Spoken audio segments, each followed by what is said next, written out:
My name is Diane Longley. I'm showing at Adelaide Central Gallery and my exhibition is titled Fantastic Grotesque, and this is the work from the exhibition invitation.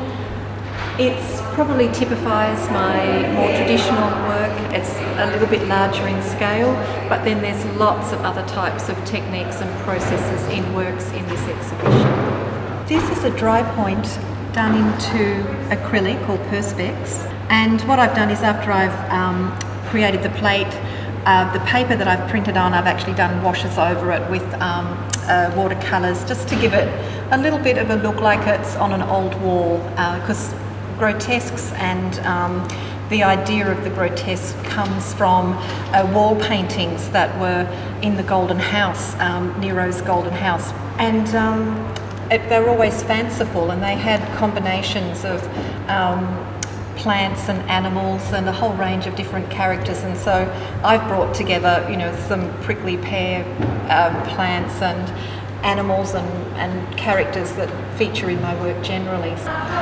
These works are done using a technique called poker work.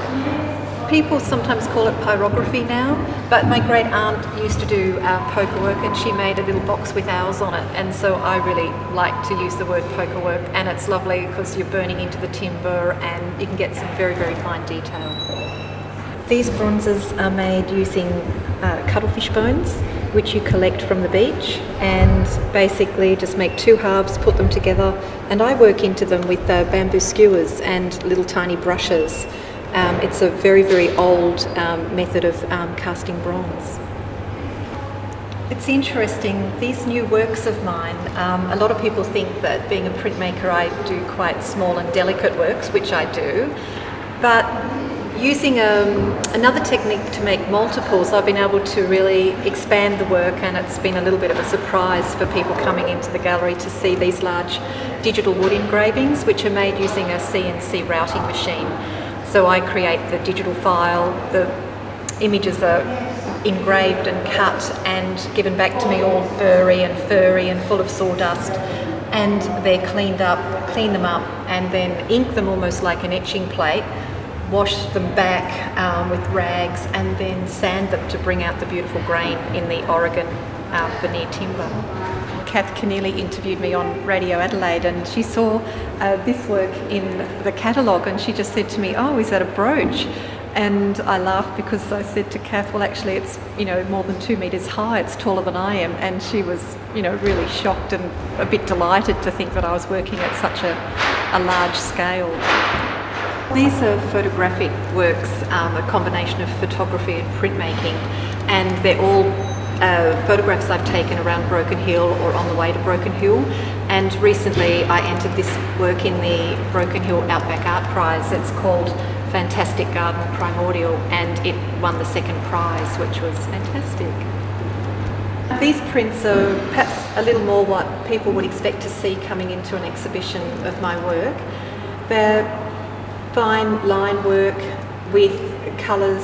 The colours have actually been created, the background colours, from a series of old wallpapers from the 1920s and 1930s, which have been scanned, and then I've collaged behind the line art, the line image, and then printed using a fairly contemporary technique, inkjet shin colle behind the photopolymer plate.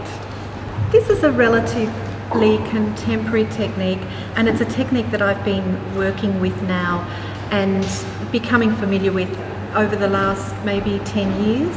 It's come about because the inkjet printers that we have now, the ink that they print is pigment based, which means I can actually dampen the shin colle paper to be able to print it behind the intaglio plate.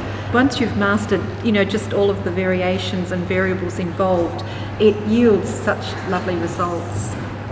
These works are sort of reference the very, very old form of photography called daguerreotypes, where when you look at the work, sometimes you see a positive, and depending how the light catches, then you'll also see a positive image. And they're made from a digital file. The backgrounds are gardens in Japan with little figures, and this one's actually called Garden Mysteries. And I actually see this little brass plate as the print, really. The brass plate becomes the multiple, or it is an additioned work. Yes, this is an artist book. It's called Remember to Die, Remember to Live, and it's really a meditation on how one can think about how they want to live their life and live a good life, I guess. And part of that is acknowledging that death is there and loss, but also many other things as well.